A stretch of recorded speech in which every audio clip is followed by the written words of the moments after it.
I would like to present this book that it might not be new, but it's really a treasure.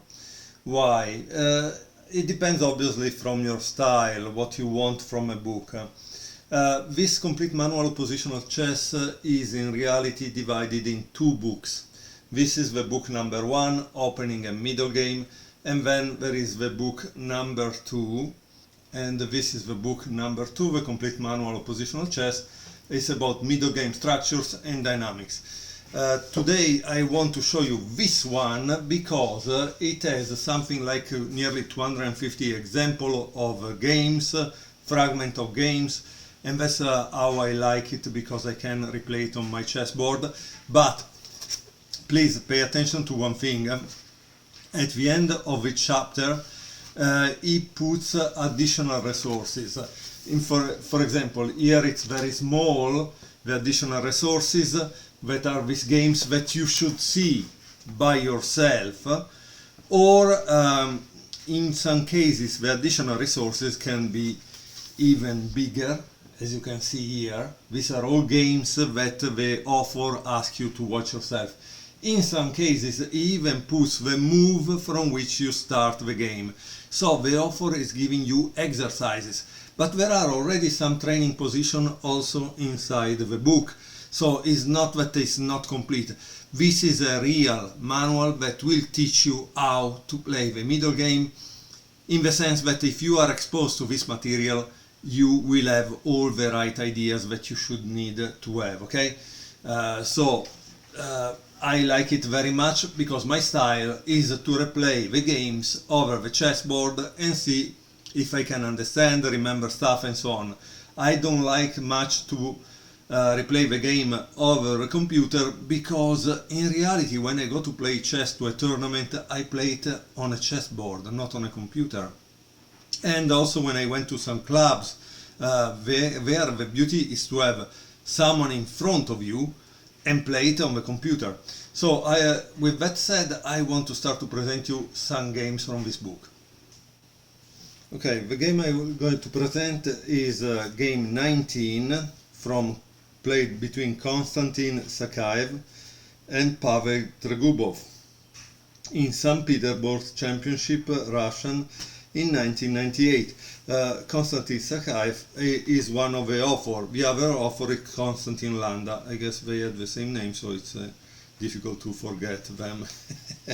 Okay, with that said, Sakaev is white. d4, d5, knight f3, c6, c4, e6, queen c2, and d takes c4.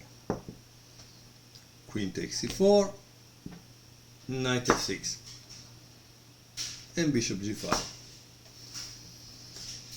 And now there is a move that is dubious, and is queen b6. So the theme of this chapter, chapter 4, is do not develop the queen too early. And here there is a comment. It says, black attacks b2 and is counting on white spending a tempo defending it, when black can get in c6 to c5. Much safer was the typical b5, so it says that this was better and safer, to which would follow queen b2, c2 and bishop b7, okay?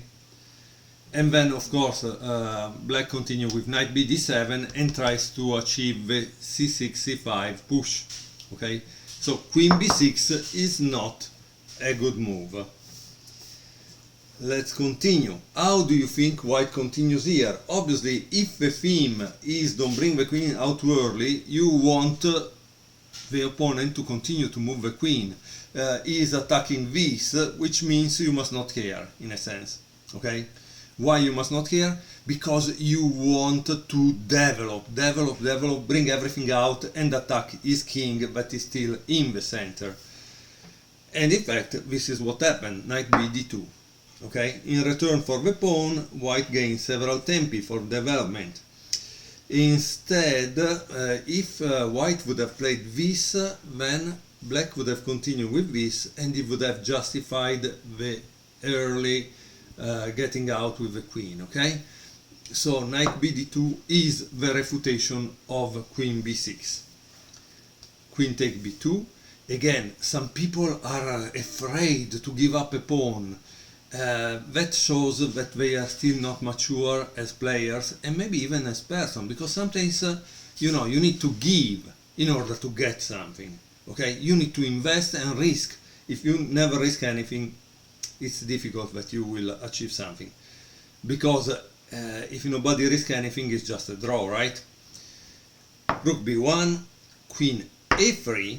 So 1, 2, 3 tempi already, okay? e4, b6. Now this queen is getting a little out of the game, as you can see, so it would be like to play with a -9. Okay, so let's see what he says. He says, it's not easy for black to defend if he brings the bishop to e7. Later white gets e4, e5. And after the exchange of bishop, he can pressurize the weak dark squares. In addition, he can build a battery along the b1, h7 diagonal, supported by the advance of the h pawn. Okay, so let's see what happens. Queen c2, bishop a6, and bishop c4. And this is an exclamation point. White furthers his own development and hampers black's. Bishop takes c4, knight takes c4, attacking the queen, queen a6, and immediately white castle. So white at this point, move 13, has finished the development. Instead, what do we see in black's camp? Black camp has 1 and 2 pieces that are still in their own initial squares, so it's 2 tempi behind. Then what else do we see in this position? In this position we see that white has 1 piece in the enemy territory, is controlling 4 squares, is controlling these squares, is attacking somewhere, but black is not doing anything. Do you see actually what black is doing? This piece is attacking here, yes, and this is attacking here, that's it. Nothing much, right? So, if we had to evaluate the position, we would say that white is slightly better. Why? Because he has this advantage. Now, this advantage is temporary, is not definitive. So, what it means that you must work to make it and convert it in something that becomes a definitive advantage, a material advantage. So, let's see what black did. Very interesting move. Knight takes e4. Boom! Why? Because he says, if you take here, I take here back and I've gained another pawn, right? But let's see what is the comment of the author. Black is already seriously behind in development and now goes after another pawn. Also bad is, and he said that this move is also bad, and here he gives a line. It was essential to develop at all cost. So it seems the better move was b5. And here he gives 2 big lines in which white, in one he plays knight e3, and in the other he plays knight c e5. Generally I don't try to show these long lines because they can be boring on a video, but the point is this, the diagram here is put correctly, because you see it's just put before those 2 huge lines, so it's very easy to return back. So I will show one of the 2, okay, just for give you an idea. If white plays, let's see, knight c e5, that seems good, right? h6, then bishop takes f6, and then it continues with g takes f6 and knight d3. White has a strong initiative, here is the evaluation of the author, but it's possible to defend. However, notice now the difference. White has castle on this side and black has an open line to attack. So this is a nice thing. And sometimes you don't really need to move the king from the center if there are some reasons. And here the reasons could be good. Yeah, so I like this position. Now I will return back and continue the game, okay? Okay, this is the position from which we started to see that line. And let's go back to the game. Knight takes e4, queen takes e4, queen takes c4. So at this moment black has a 2-pawn advantage. Okay, rook b c1. This is a great move because it's trying to attack there. Queen a4, knight e5, bishop d6, and knight c4. Here it seems that white could win in a nice style. So we are in this position. You could pause the video and try to guess what should be white's move. I will show it because this is something interesting that I want to see. Knight takes c6, boom, castle, but there is also another line here, so I just show the main one. Knight d8, queen b5, because it is attacking this. Knight takes e6, f takes e6, queen takes e6, rook f7, rook c8 check, bishop f8, and d5. And here the evaluation of the offer is that black is completely busted.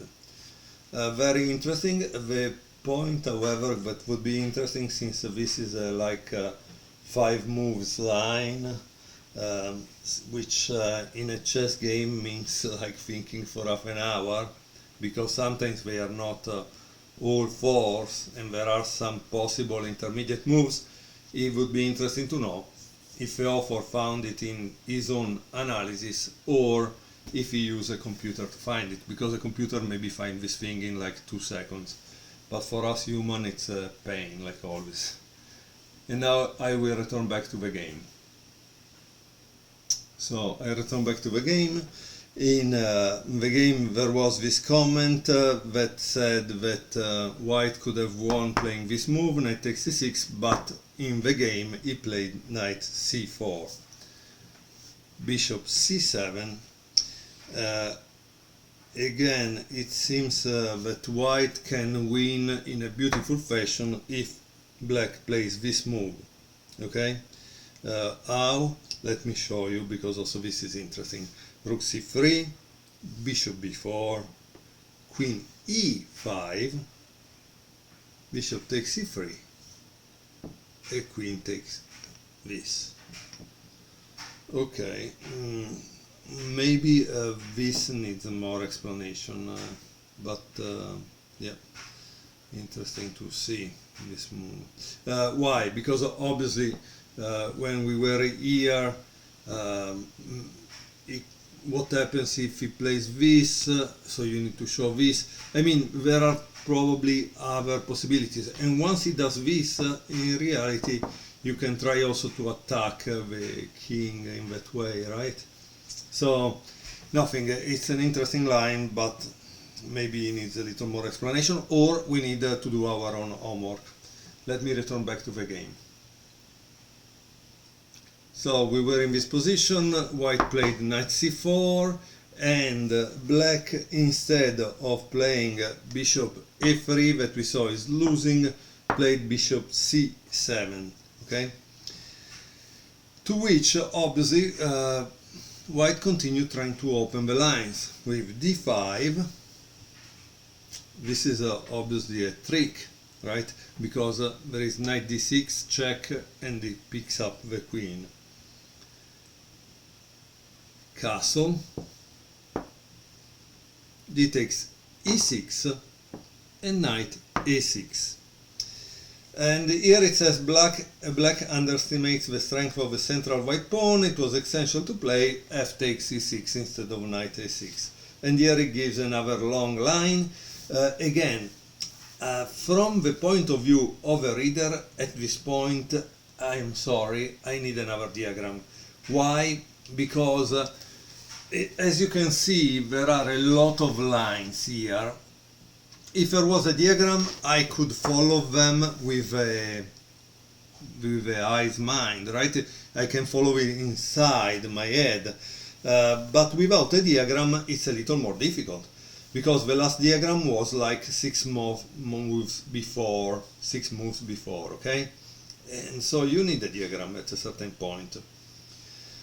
Okay, so after knight a6, white continue with bishop e7, f5, very interesting move, queen d3, rook f e8, not d8, sorry, rook f e8, to which white replied with queen d7.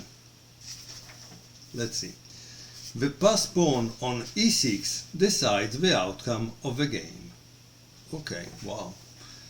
King h8, and here white played rook c3, but once more it says that white could win with this move, bishop d6, and gives another line. Again, it would be nice to have a diagram, okay?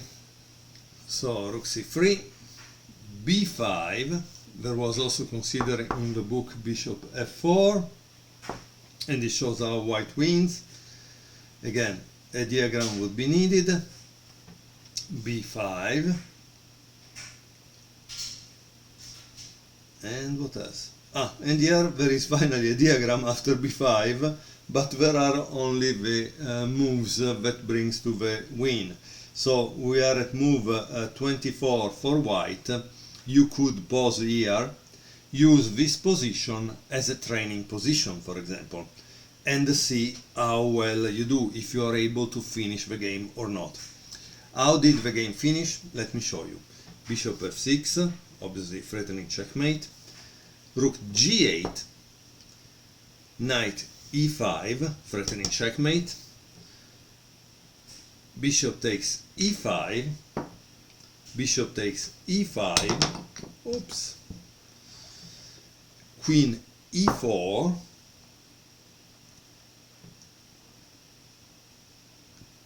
f4, defending the bishop, knight c5, attacking the queen and this, queen d6, knight b7, and queen e7, and here black resigned.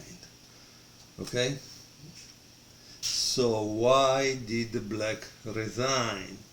Probably because after this he cannot escape the checkmate there. That's the real problem, and it's kind of huge.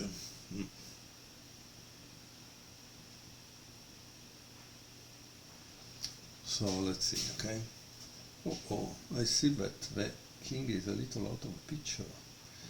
We need to move it board. Okay, I hope you enjoyed this this game, and now I would like to show you game 20, always from this book, because it's also a very interesting game.